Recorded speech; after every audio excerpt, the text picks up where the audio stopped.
Hello and welcome to another video from the History Tutor. Today we're going to be looking at the 1918 to 1939 AQA history topic of the League of Nations in the 1920s.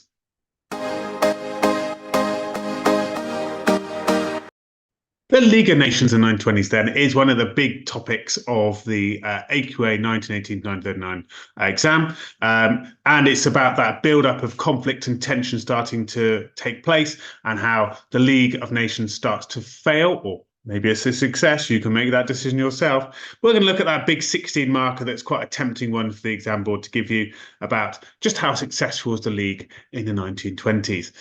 If your knowledge is a bit lacking, then do have a look at my revision video on the League in 1920s and make sure you know your Corfu crisis and your Upper Silesia and all your examples of success and failure that took place in that time period. And come back here and we'll go through that question and show you how to do a grade 9 answer.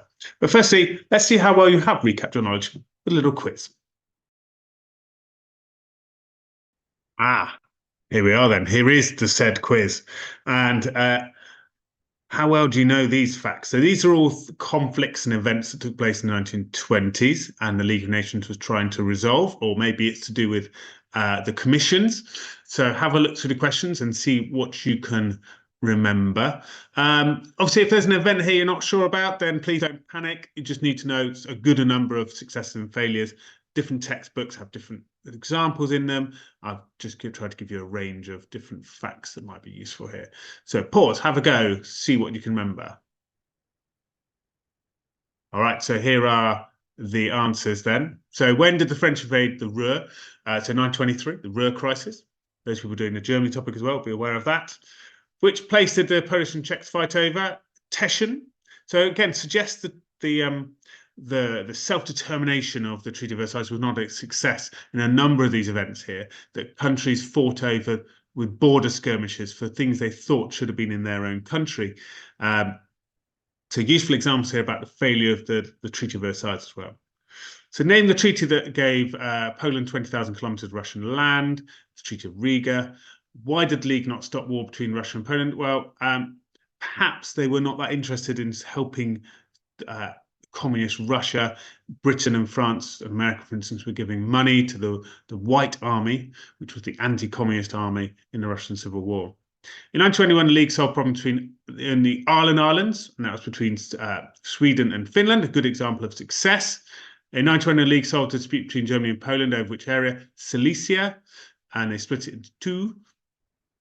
Where did Lithuanians invade in 1923? So we've got Memel, other examples there. Again, another border dispute around self-determination. How many refugees from the Turkish War of Independence did the League help? 600,000, although you might argue that there was a lot more they didn't help. Name the 4 permanent members of the council. In case this should just be something that you know permanently, as it were, as this is a key thing to know for this question. Britain, France, Italy, and Japan. And where did Mussolini attack in 1923? Mussolini of Italy, and he attacked Corfu.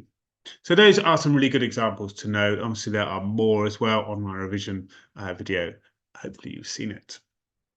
So let's look at answering the big 16 marker, the key question. So here is the question. The League of Nations was viewed by many as a failure in the 1920s. How far do you agree with this view? So we've got it's a 16 marker, so it's different to the success criteria to other things. So what do you think would be in the success criteria for this question? How are we going to be successful answering it? Have a think. All right, had enough of time for a think, paused and had a go. Here's my ideas then. So we need to explain 3 different reasons or points in a PL paragraph. Now, that you might find that tricky because yes and no is only 2 answers, whereas I've said 3. And that's because you're not really going to do a yes-no answer here. You're going to argue different viewpoints. If you want top marks, yes and no is too basic. Okay, so we need to think about a reasoned response. Make sure you have good factual examples in each paragraph. We need to know our successes and failures. We need to know our commissions. We need to know lots of good examples. Explain the impact of examples, ways they are a success or a failure. In a paragraph, we can explain a success and a failure of a different example or a range of examples under a particular point. Okay, so we can be balanced over the whole essay and even in individual paragraphs. Explain widely. Okay, try and have that link section in your paragraph. Maybe it's going to explain in an evaluative way as well. Okay, so try and explain widely. And here we go. Here's the word I just mentioned, evaluate. So perhaps in our link, we could be saying, however, this is not as important as this other factor over here, or furthermore, this is a really important success. And we could be evaluating a bit. And at the end, we do need to conclude. Okay, we need to conclude, was it a failure? Do we agree with the view? We need to conclude. So here's our planning stage. So now on this sort of question, you can start to sort of make a little list of ideas. Okay, it's obviously divided into success and failure of the question. So many people viewed it as a failure. So, okay, what are the failures? And can we start to identify reasons within the failures as we list our ideas? Can we see a pattern in there? Are there categories of failures? And what about arguments of success? Are there categories of success as well? And do they connect to the category of failure in some way so we can have an argument within a paragraph about it? Now, obviously, the obvious thing is keeping the peace. Okay, sometimes they kept the peace, sometimes they didn't. That's a paragraph we can have a debate within. Yeah. So what arguments can you think of? Have a pause and have a think of the arguments and the examples. So here's some of my arguments then. Arguments about the failure league. So during the 1920s, there was a lot of conflicts and the league lacked the power to stop them. That's one argument. Permanent members abused their power. The league commissions failed to solve some of the major problems in the world. Refugees, they had a little bit of impact on, but maybe not. Did they get women's rights correct? Did they manage to the Health Commission really managed to push solving diseases? Okay, so some of those things. What about arguments for success of the league? So here's some of my ideas then. The league did stop some conflicts and managed to negotiate peace treaties. The League Commissions made some significant impact in the world, helping refugees and diseases to some extent. And obviously, we have the benefit of that today. The World Health Organization is still around today, those sorts of things. Okay, so now we've got some arguments. Now, can we think of some examples then? So let's start to work through some of those examples. So here are some examples I've thought of for the first one. So during the 1920s, there were a lot of conflicts as the League lacked the power to stop them. Well, so we could talk about failing to stop the Russian Civil War, the Russo-Polish War, Turkish War of Independence. Permanent members of the League abused their power. Italy abused its power of the Corfu invasion. France abused its power in the Ruhr crisis. What about the League Commissions failed to solve some of the major problems in the world? So some League Commissions failed. The Disarmament Conference failed. The Kellogg-Briand Pact failed. So these show that the League was failing because other people are setting up other treaties like the Kellogg-Briand Pact. They don't trust the League to do this. So have a think. Can you think of counter-arguments? We had the other list a minute ago. Can you think of any counter-arguments? Any successful ways of solving conflict? Any successful commissions? Any examples you can think of? So here's my examples then. The League was successful in the Ireland Islands and Silesia, and also stopped war in Memel, although then did give large amounts of land. Hey, here's a reward for war. And then some commissions were very successful. The Refugee Commission helped 600,000 people from the Turkish War of Independence, for example. So good, easy example to know. Right. So then we're ready now to start thinking about an argument. Okay. So we should have some clear paragraphs here. We've got: did they keep the peace? Were the commissions a success? Abuse of power. The big three seem like three arguments we can really make now. So let's give this a go. So let's make a point. So firstly, the statement is mostly correct, as the League of Nations had failed in the 1920s because. Okay, might be a good way of starting a paragraph. We can maybe start thinking about, with that one, didn't keep the peace, for instance. We then give an example to back it up. We then say, this shows the League failed to keep the peace because, and then we do a furthermore. All right, so let's apply that to our first paragraph, shall we? So you can pause and run alongside me here and give this a go, or you can just listen to me talk through. It's up to you how you'd like to do this. Okay, it can be really useful to give this a go yourself as a revision tool. So firstly, the statement is mostly correct, as the League of Nations had failed in the 1920s because. To make an argument, should we go with the first one? Should we go with the whole failing to keep the peace thing? Because it's quite a big, essential part of the League of Nations, isn't it? So how would you introduce that argument? Is it mostly correct? Would you say maybe partly correct? What do you think?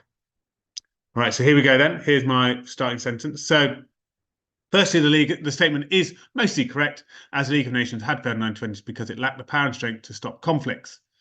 Okay, so evidence, for example. So what would you give as a good example here to support their failing to stop conflicts? What do you choose? So here's my example. So, for example, the League did not stop a range of conflicts, including the Turkish War of Independence, the Russian Civil War, and the Russo-Polish War. Okay, so there's a list of examples.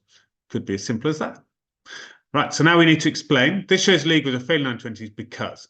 So can we explain its failures? Maybe it's the structural League fails. Maybe it's the failure and impact of some of these events. Have a think. What would you do?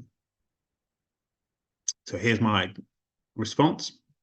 This shows the League was a failure in the 1920s because the League lacked the structure to solve conflicts. For example, the League had no army to force countries apart in war, and also met very irregularly to discuss conflicts. The Assembly, for instance, only met once a year. This meant they could not react quickly. All right, now maybe we need a furthermore just to sort of bring out the failure a bit more. What did countries manage to do and what did they manage to get away with? So we can make a bit of a furthermore. It's not going to be an answer we're going to say however for here, because we've said it's mostly correct that the League was a failure. So we need to do a furthermore. If you'd said partly correct, you'd need to do a however at this stage and say that actually there was a degree of success. So furthermore, and here's what we come up with. The League often failed to stop conflicts due to their own self-interest. For instance, France and Britain were interested in expanding their empire in the former Turkish Empire due to the rich oil fields. Therefore, they did not stop the conflict in the Turkish War. All right, so they have their own selfish interests. Now, you could at this stage develop a positive. We've given two ways in which actually it's been a failure. So we could do a quick positive and say, however, they were really successful in stopping weak countries like Finland and Sweden, and could do some minor negotiations, but generally they failed. So we could just give that little bit of balance just to round it off. So have a go yourself at a couple of paragraphs. Now, we talked earlier about the second paragraph being a failure because the permanent members abused their power. So an opportunity to talk about the Corfu incident, with Italy abusing its power and getting away with bombarding Corfu and seizing control of Corfu from Greece as a punishment for the Greeks killing a soldier of theirs. And then you could think about maybe the Germans in the Ruhr as well. So those are something to think about. And then also maybe a success. Maybe you could talk about something successful about the commissions with the refugees, and maybe a failure of the commissions. Okay, they didn't really solve rights for workers, etc. So have a think about those as well. Good luck.